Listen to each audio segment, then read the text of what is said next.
So welcome to the Leader Lounge episode 2 with me, Martin Johnson. 15 to 20 minute short soundbite episodes where we talk about a subject matter straight to the point and hopefully give you some hints and tips.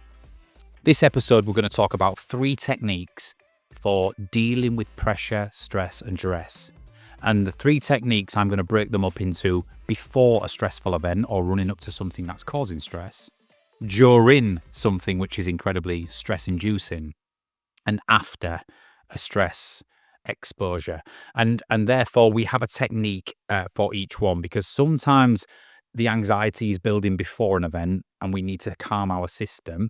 Sometimes we're in something like a presentation at work or whatever it might be, and we can feel our breathing going and we need to just try and calm the system.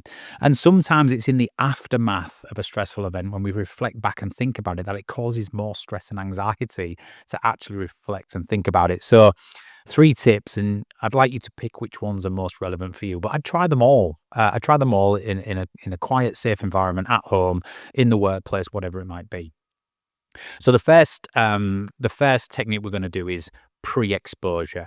Now, when I say exposure, there could be many things in life that you get a little bit anxious around, from delivering that presentation at work in front of a boardroom, whether you have to go on stage or whether it's something a bit bigger, whether it's you're about to have a really important meeting, whether you're going for a job interview, whether you're having a performance discussion with a member of staff and it's going to be slightly uncomfortable, or you've got to confront that friend you haven't spoke to for 6 weeks and you've got to try and clear the air.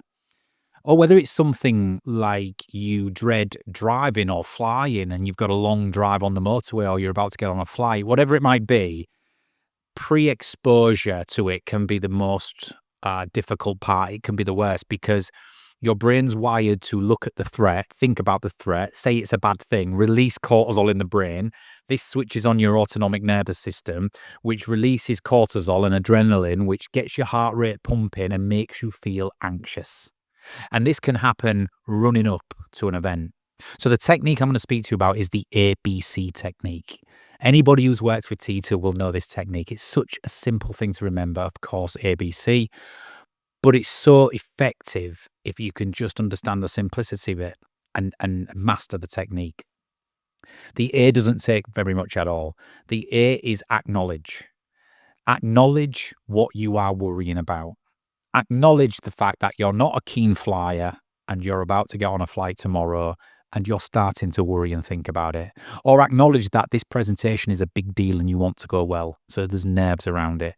Or acknowledge that this interview is the one you've been waiting for a long time and you want to do so well and you don't want to mess up. Acknowledging worries is the first step in psychology to dealing with them. Quite often we want to push anxiety and worries away. Have you ever been laid awake at night in bed thinking about all the things that are causing you anxiety, and you just say, right, stop it now, go to sleep, push it away? What happens when you push it away? It comes back tenfold within 20 seconds and you're laid awake for another 3 hours.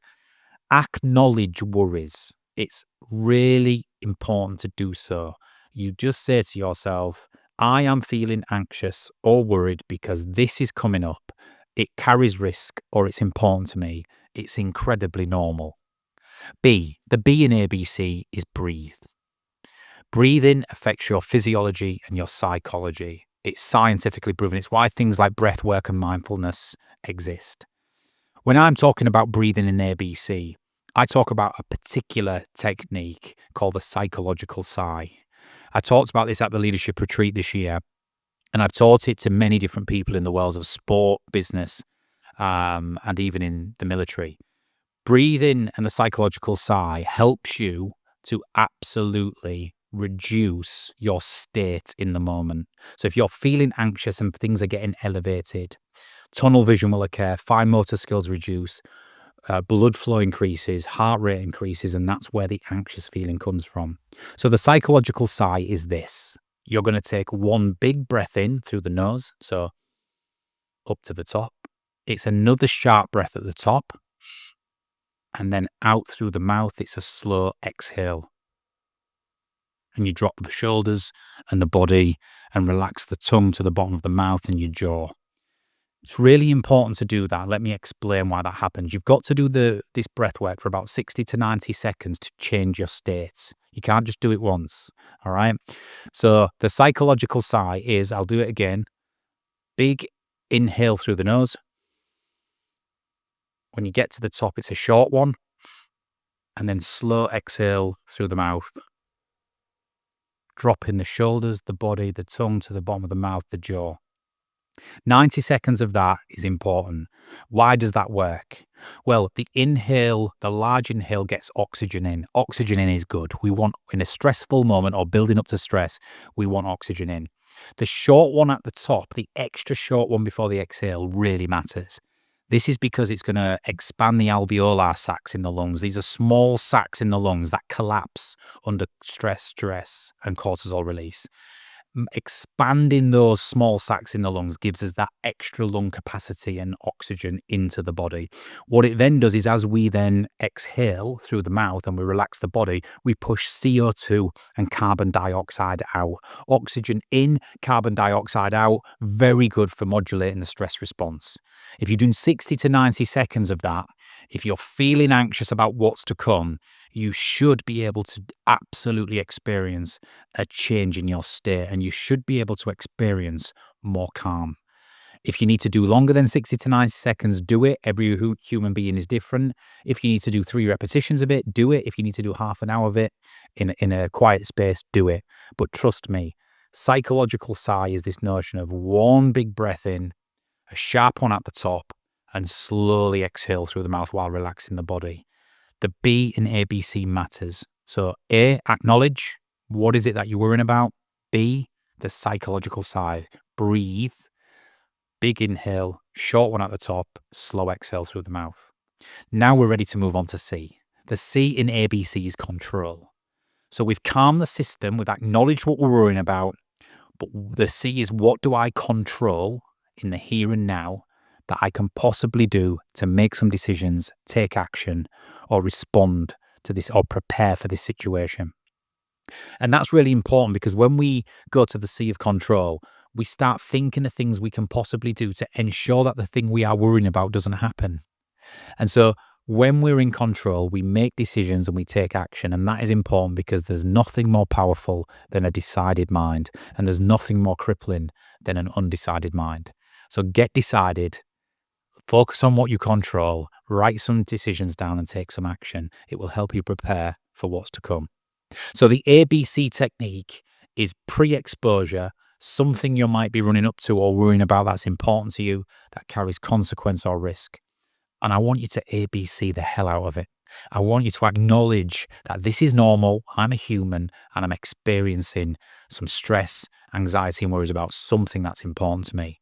B, breathe. Slow your breathing down, do the psychological sigh, repeat it time and over, calm the system, oxygen in, CO2 out. And C, what do I control? What are the things I can possibly do right here and now? And you know what? Sometimes there's nothing you can do, but there's usually something you can do to distract the mind. If it is distraction, there's always something we can do and that we do control. And so ABC is a great way of managing stressful periods, certainly when something is coming up that we're worrying about. Okay, let's move it forward. What about when you're in the midst of a stressful event? Maybe you're on that stage giving that presentation and the audience is huge and you just can't stop focusing on, I'm sweating, my heart is racing, what if people are looking at me, people are distracted on the phones, whatever it might be. Maybe you're building up to do a challenge that you've set yourself, whether it's climbing a mountain or a skydive or a bungee jump or whatever it might be. Maybe you are waiting and queuing to get on the plane that you're fearing so much. You're in the moment, the stress response is now well and truly kicking in and you're not feeling great. Open gaze is the second tip I'm going to give you. Now, this comes back to the military are often taught about open gaze or wide gaze. And a good friend of mine, Rich Davini, former Navy SEAL commander of SEAL Team 6, who we collaborate with here at T2 and who we've done lots of work on, we talk about open gaze a lot. Open gaze is this notion that you reduce intensity and focus by widening your field of vision and your gaze. When the stress response happening, I mentioned earlier, tunnel vision takes place. You focusing on the threat. It was always designed for us to spot the saber-toothed tiger in the long grass or hone in on something that may attack us. So with the narrow focus and the intensity of focus, the reduced hand-eye coordination, the tunnel vision, the increased blood flow and heart rate, it triggers that stressful response and that tension. Open gaze allows us to counteract that and undo some of that focus. So if you're giving the presentation, I often look up to the ceiling, look up and around the room as I'm walking around. I look right to the back. I look to the right corner, the left corner. I'm trying to take in as much as in my environment as I can. It's also a big reason why I'm a walker on the stage. I'll never stand behind a lectern, or I never stand in a fixed position behind a microphone. And the reason for that is if I'm fixed, my gaze is fixed. And so a lectern, it pinpoints me to the position, and my field of vision is only past that lectern. So for any speakers watching, this is a tip for you. If you get the confidence to roam and walk around, you widen your field of vision and you widen your gaze, and it reduces the stress response because we're reducing focus. You know, if you're on a roller coaster at a theme park and you're scared to death, look up to the sky, look at the top of the trees, look at the beautiful landscape around, widen your view. In the military, we was always taught when you go into a street or an alleyway or a compartment or on a ship or whatever it might be, get the bigger picture, take all your information in.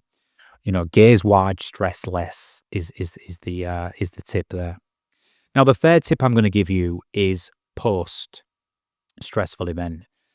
You know, those times where you may be revisiting that presentation that you think's gone awful, or that argument you had in that meeting today, or the way you responded to that colleague at work, or whatever it might be, or just that argument you had with your mother on the phone, or your father, or a family member you love dearly and it feels awful, whatever it might be.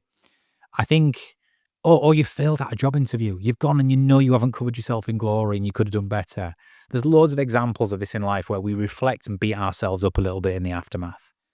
So what I'd like you to do in that is a simple technique of using your hand and your finger to just focus in and follow a pattern of lateral movement side to side whilst thinking and replaying what actually happened in the scenario earlier today. There's a therapy out there called EMDR, and it's used to unlock trauma, or it's used to unlock unhelpful memories and replace them with more positive ones. Now, this is not about unlocking trauma for everybody, and it's certainly not about deep therapy and counseling, but EMDR is the exact same technique. The therapist will move their finger from left to right, and you will access it with your eyes and follow left to right sequentially as you are going, whilst thinking about whatever it was that made it unpleasant. This is really important because it gets you to connect with the way things, or the way you perceive things, are. Then you're going to take a pause, and then you're going to start the process again, and you're going to follow that finger left to right. But this time, you're going to focus and think about all the things that have got you to this point, all the good points, all the positive points, and all the things that you want to happen in the future.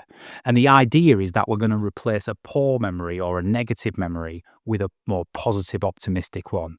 You might be sat there thinking, why the finger? You know, what's that got to do? Well, the science shows that the eyes are the key to the brain's memory. What we see and visualize helps us store vivid memories there.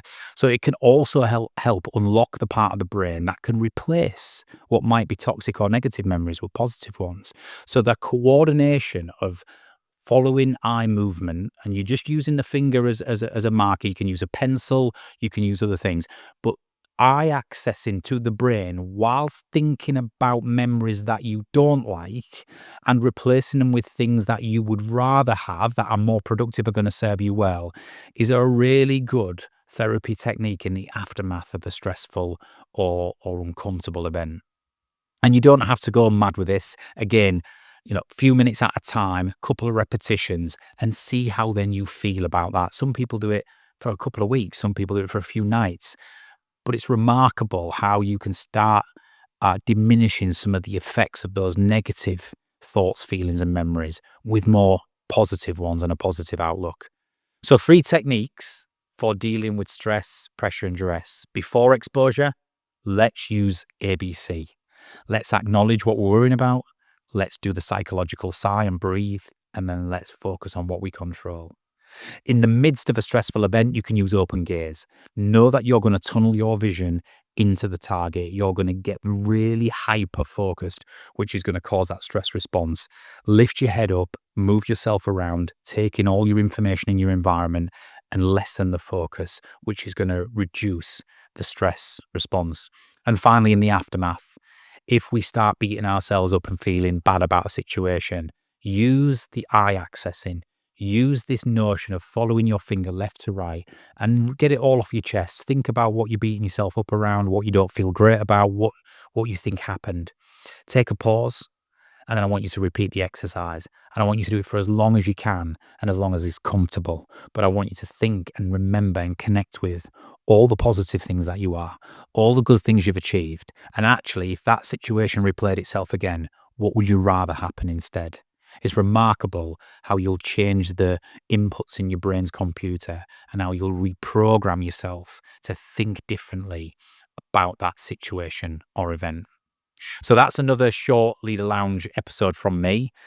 3 tips for handling stress, pressure, and duress. Hope you've enjoyed it. If you have, please leave us a comment. And if you want us to discuss any other aspects or areas about psychology, people, relationships, teams, leadership, whatever it might be, put it in the comments and we'll make sure that we put it on the schedule. So thank you for now, and we'll be back shortly with another Leader Lounge episode.